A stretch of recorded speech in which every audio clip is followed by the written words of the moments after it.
Ladies and gentlemen, boys and girls, it's Creating Health and Wealth for Retirement podcast time with your host. His name is Rick Collins. He's here to help show you how to create wealth for your retirement. And this is Mark Delaney. He's going to help us with our health so we can enjoy our retirement and have more fun and be more mobile and active in our 70s, 80s, and 90s. Yeah, we need to find a female so we can be health, wealth, and love, and get a female perspective of some of this stuff. That's the only thing I think about when I hear us say health and wealth for retirement. The one missing piece for a lot of people will be love. Yeah, we could Love is figure also an this. important part. We could Rick, bring in a female guest and find out how wrong we are about our assumptions about the opposite sex. yes, we will. Yes, we will. And even if we were right, they wouldn't let us know. But anyway, Rick, this week we are going to do some reporting on how we did in our quest to accomplish our personal goals for 2025, and then we're also going to help the audience do something that's important, which is get started. It doesn't matter how badly you do. It doesn't matter how inconsistent you are. If you never start, you can never finish, and that's one truism of all of life. Yeah, they say that a journey of 1,000 steps or a journey of 1,000 miles begins with one step. But I like to take it a little bit further, and a journey of 1,000 miles starts with one step and a whole lot of complaining and crying and whining and excuse making. But you still have to take the first step. That's good. That's good, Rick. The first step, the complaining, the whining, the crying. Did you say excuses and reasons and justifications and worry about what people are going to say and hoping we're going to be perfect even though we know we can't, and all those things also go into why people just don't get started. So it's interesting because when we start a new year or we go on a major objective, we're really saying the life we have now doesn't work.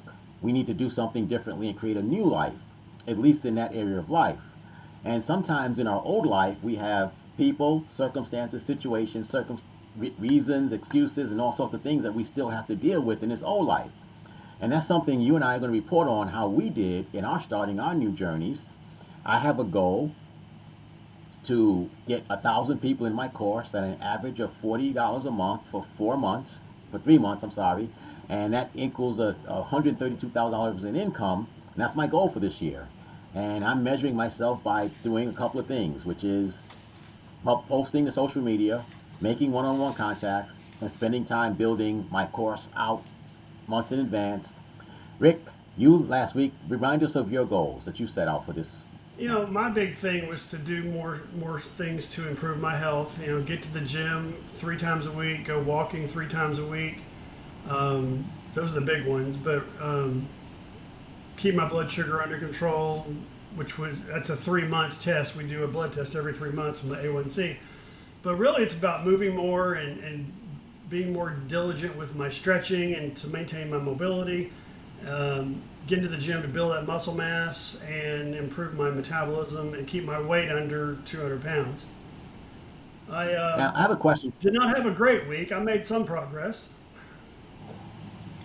Okay, so before we get there, I have a question for you, Rick. So you talked about your A1C. Yep. Do you feel comfortable discussing with America and maybe the world what your chronic condition is that Sure, you're yeah. dealing with? I was diagnosed with diabetes in 1991. I'm type 1 diabetic. My pancreas quit working all of a sudden at 19 years old. And immediately, my first thought was, oh, wow, I've lost a third of my life. This is a chronic condition. It's going to shorten my life. That remains to be seen, but statistics back then were it's going to take a third off your life. I've been on insulin since 1992, and I've been on an insulin pump since 1996. So the blood sugar with type 1 diabetes, you eat carbohydrates, it raises your blood sugar. You take insulin, it lowers your blood sugar, and you strive to stay even. You strive to stay under 120 units per deciliter, which is my blood sugar, or milligrams per deciliter. And the way that's measured long term is called an A1C blood test, and it measures your average blood sugar over the last 90 days. Anything below 6 is compared supposed to be completely normal.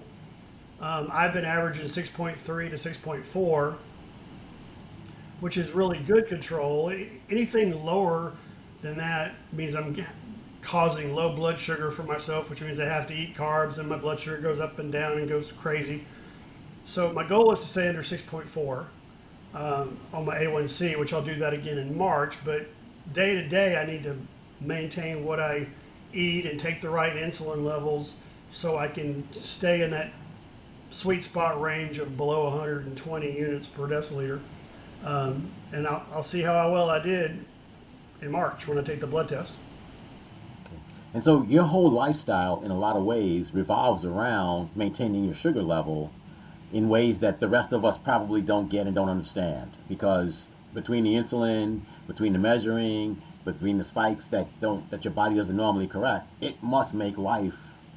It must take away a little bit of your freedom in life, if you will. It's interesting. I wear an insulin pump, which means I've got a tubing set that's stuck into my stomach. It sticks to my skin. There's a needle that drips insulin. I've also got a continuous glucose monitor, which is another thing stuck to me that actually monitors my blood sugar and gives feedback to my insulin pump. It tells it to dose me with some insulin. It alarms me when my blood sugar is low or high. And there's times when I've resented those things stuck to me because I'm not normal. I'm not like everybody else. And yeah, it is frustrating when I'm in the middle of doing something I enjoy and I feel my blood sugar getting low. For example, last fall I was at my son's track meet and I could feel my blood sugar getting low. I didn't have a snack with me. I didn't prepare correctly. And I had to run to the snack bar to get some candy to eat to get my blood sugar up or I would pass out and eventually die. And I missed his event because my blood sugar was low. I was so angry and resentful and bitter because my disease kept me from something that was important. I drove an hour to go see him, and then I didn't see him perform. So yeah, it's interesting that it's a long-term thing with diabetes, and people often rebel. And like I have a sweet tooth, and when I'm feeling stressed or tired, I will hit candy in a heartbeat. I just take more insulin, and that's not healthy either. So it's a long-term struggle to be healthy with type 1 diabetes. So maybe one day it's interesting, type 1 versus type 2 diabetics, in that type 1 is kind of like it's unfortunate something happened, either from birth or an accident in your case, and your body doesn't produce the insulin, so you have to spend the rest of your life accommodating it. Type 2 Yeah. diabetes is based on lifestyle choices where people did not quite eat the way they should or exercise the way they should, and therefore they have to manage it. They can manage it through those factors, but generally speaking, they do it through some form of medication.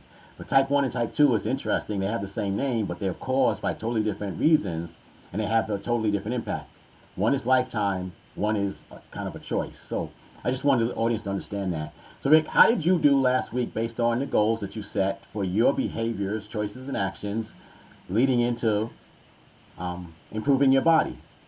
Well, let me preface that before I start with the entire nation got hit by an Arctic cold front. My area in Houston, Texas had 4.5 inches of snow, frozen roads, everything was shut down. So, and it was below 32 degrees for like 4 days. And for Texas, that's serious. It was down in the teens one night. So all the gyms were closed, all the roads were closed, and I was not getting out to go walking in that weather. So I had to modify what I did. I still got some good workouts in. I've got some dumbbells, and I got a dumbbell workout from upper body and lower body. I did goblet squats and body weight exercises just to get moving. So I did not make it to the gym the 2 days the gym was closed, but I did get 2 good workouts in. And then I went to an insurance convention and drove 4 hours, sat through 5 hours of classes, and then went to the hotel gym and got another work in that night. So I got my 3 workouts in this week. And at the conference, I walked over 10,000 steps a day for the 3 days I was there. So while I didn't make it to the gym, I got 3 resistance training exercises sessions in and 3 walking sessions in. So I did okay. I didn't do exactly what I said I was going to do, but I'm going to count the wins as I got up and moved and exercised and walked. The eating was not great. I'm actually at 209 right now. I weighed this morning at 209 pounds. So I definitely got to work on the weight and eating better. You know, when I'm sitting here in the cold and the snow and comfort food sounds really good. I had a king cake. I'm from Louisiana, so we have king cakes for Mardi Gras, and it's just a big old cinnamon roll with a lot of sugar on it. And I munched away on that king cake for 3 days while everything was frozen. So my weight's up to 209. I got to address that. That's going to be a big thing for the next week. Well, But first I'm of all, we making progress appreciate on the exercise and the walking. so we appreciate your honesty because you could have easily glossed over. Now, two things I noticed from your report. Number one is you had real reasons to not do it, not just excuses, but real reasons. The weather, the travel, and stuff like that. So I want to commend you for that. The second thing is that you made the best of what you could possibly do. So congratulations, Rick. I'll give you a big thumbs up on those I, things. I appreciate that. You know, the old Rick would have said, "Oh, the gym's closed. I'm not going to worry about it at all." But I actually got up off the couch and did air squats and stretches and planks and push-ups and did the dumbbell curl. Worked on the gun show. So yeah, it was making the best of the situation instead of just giving up.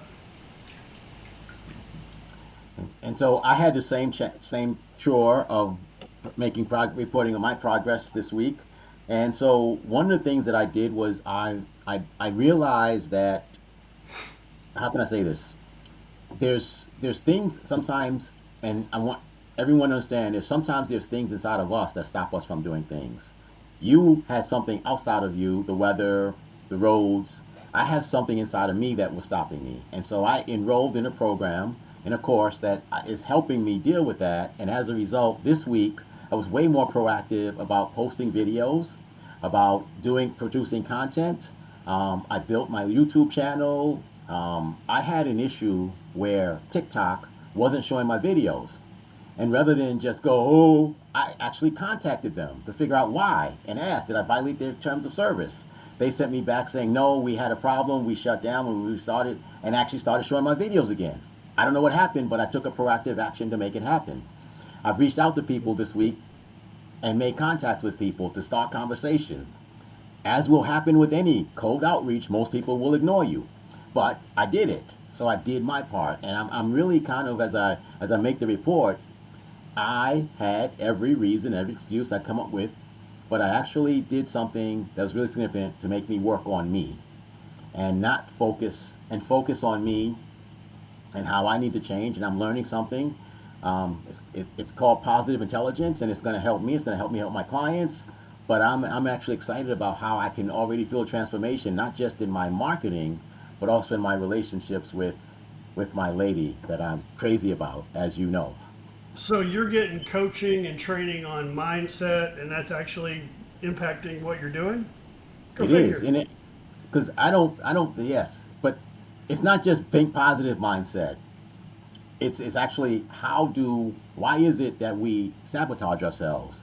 Why do we get into a mood where we can't do the stuff that we say we're going to do? It's been very interesting. So I'm going through it. I'm still learning more, but I actually feel change. I see differences in me than I did before. So I actually did more this week than I did the previous week, and I expect to do more now this coming week than I did the previous 2 weeks combined. So that's my report. Sounds like you really got off the couch and started working hard. Congratulations. Good job. Well done. Well Well, done. well, thank you. But I'm going to be honest with you, Rick. I don't feel like I'm at my best or that I'm performing well enough to get to where I want to go. So that's why I'm continuing to take the course, and I'm continuing to expect that I'll do better this week than I did last week, both in terms of making one-on-one contacts as well as producing content to attract people to me. So I'm happy what I did last week, but it's not good enough to get me where I want to go. And I think that that's the thing that we always have to measure.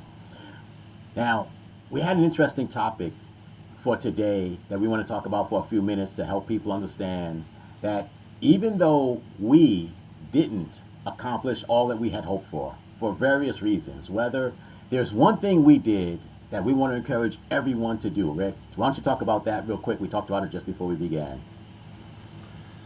Anytime you set goals for yourself, like you said earlier, I want to change something in my life. My life's not where I want it to be, whether it's health, wealth, re- relationships, whatever. The hardest thing to do is to get started. Um, it's great to wish and plan and want to do things differently, but all that's really just fantasy until you actually get up and do something, whether it's not going to Starbucks to save $5 for your future, or whether it's get up going to the gym or reaching out and making those contacts. A goal without work is just a wish. So yeah, it's getting up off the couch. My son complains all the time that he's slow. He runs track. He runs cross country 2 miles, and I couldn't run 2 miles to save my life. I don't know how you runners do it, but he complains about his personal. He did a personal best, and he was still mid pack. I'm like, well, you're miles ahead of everybody else that's not even in the game, not even running. And so yeah, it's important to get up and start doing something, take action, and that's the key. That's the very first step is taking action, getting up, getting moving, getting started. Being honest with And yourself sometimes is the biggest step that people always get hung up on. What do you think? well, I think number one, this is a fact that nobody can argue with. If you never get started, you can never finish.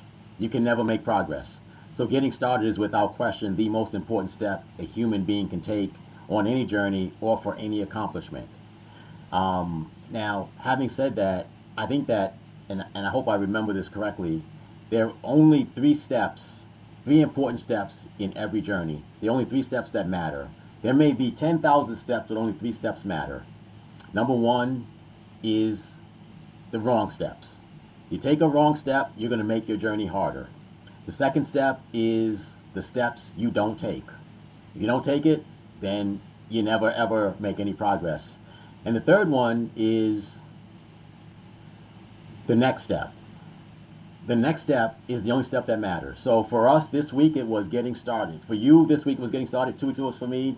This week, my step was do better. Whatever the next step is, that's the only step that's going to make you progress.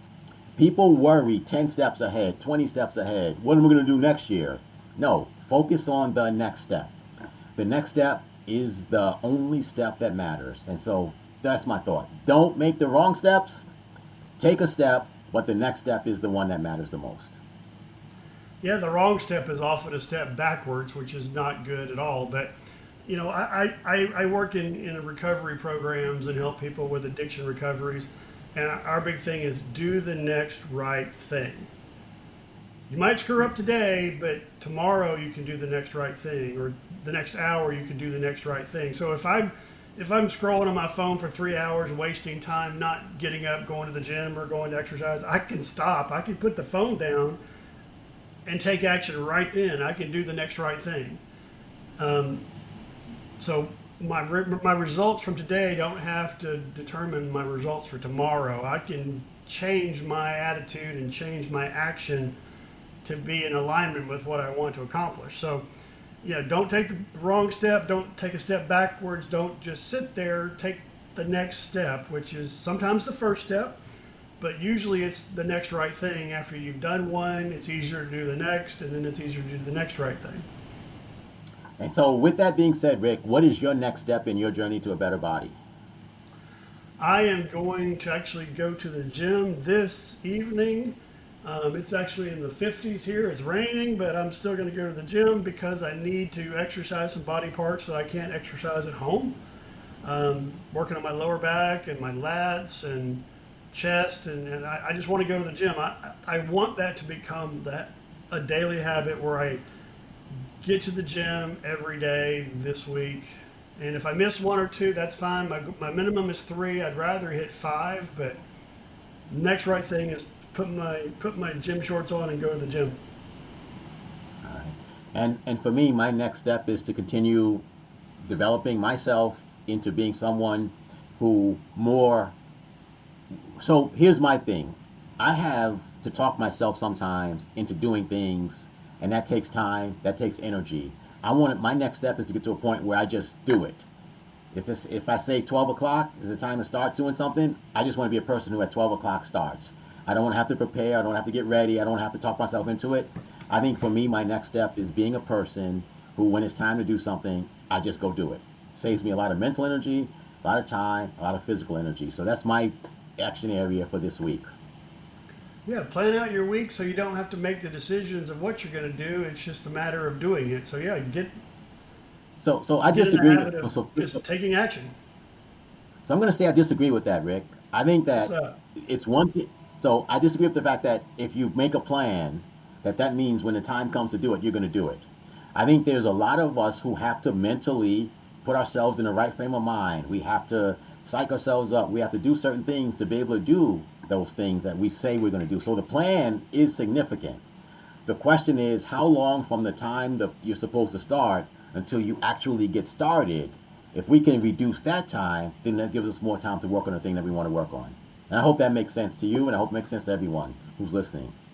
Yeah, it makes sense. But what I was trying to say is, like for you and I, we plan out our week during the week, and so if we have a plan for if I have a plan for what I'm doing this week, what I'm going to do every day, it makes it easier to get up and do it. So because I'm not sitting around thinking, what do I need to do today? Because I've already taken that decision and made it on Sunday afternoon for my week. So it's easier for me to get up and start moving instead of figuring out what I'm going to do. I'm already in the mindset of I'm going to do this. I have to motivate myself to do it, but at least I'm not spending energy trying to figure out what I'm going to do. And I agree with that 100%. And I think that once you have the plan, then the key step is shorten the time between from the time you're supposed to start to the time you actually start. And if we conquer those two things, we'll be very productive and efficient in how we carry our day. Rick, The big thing to do we remember is a have? lot of people get hung up making plans, and then they want everything to be perfect, and they want to set their goals and revise their goals, and they get into analysis paralysis because they keep making plans, but they're not doing any of the work to move forward. So, yeah, set the big goals, set the plan for the week, and take action. Action is the most important thing you can do to help you achieve your goals. Is do the first thing, and then the next thing, and then the next thing. So for you, it's diet and exercise. For me, it's marketing and making one-on-one contacts. And for relationships, which we're both in, it is being intentional and making that person feel loved. And be Rick, present. we have come up against another what we hope is a successful show. Rick, do we have a topic for next week? I want to talk about making changes and what all's involved in we've talked about taking action, but making changes in your life and how to go about that. All right. And with that, Rick, if someone wants to talk with you about helping them with their retirement and getting started with their financial plans, how would they do that?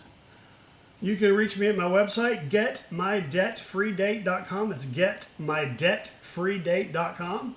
And you can find out more about me and schedule a consultation about personal financial wellness and education. What about you, Mark? Someone can reach me at the Health Millionaires Club, no apostrophe. The healthmillionairesclub.com. It should take you to my my my platform, and you can learn about my upcoming course called In 88 Seconds a Day, where for less than 2 minutes and $1 a day, I will help you create a plan and execute that plan to creating the body that will create the life you truly want to live. Rick, any last thoughts for this week's show? Get up, get moving, stop making excuses, take action. Nike has a saying, it's so true. Just do it. The steps that you don't take, those steps are the ones that keep you from creating the life that you truly want to live. Look forward to Do you seeing remember? everybody here next week. Same bat time, same bat channel. Yeah, George Burns. Remember George Burns and Gracie Allen? I'm dating myself now. George Burns and Gracie Allen. Does that sound familiar to you? Say George good night, Burns. Gracie. Yep. Say goodnight, Gracie. Say goodnight, Rick. Good night, Gracie. Good night, Rick. Take care, everybody.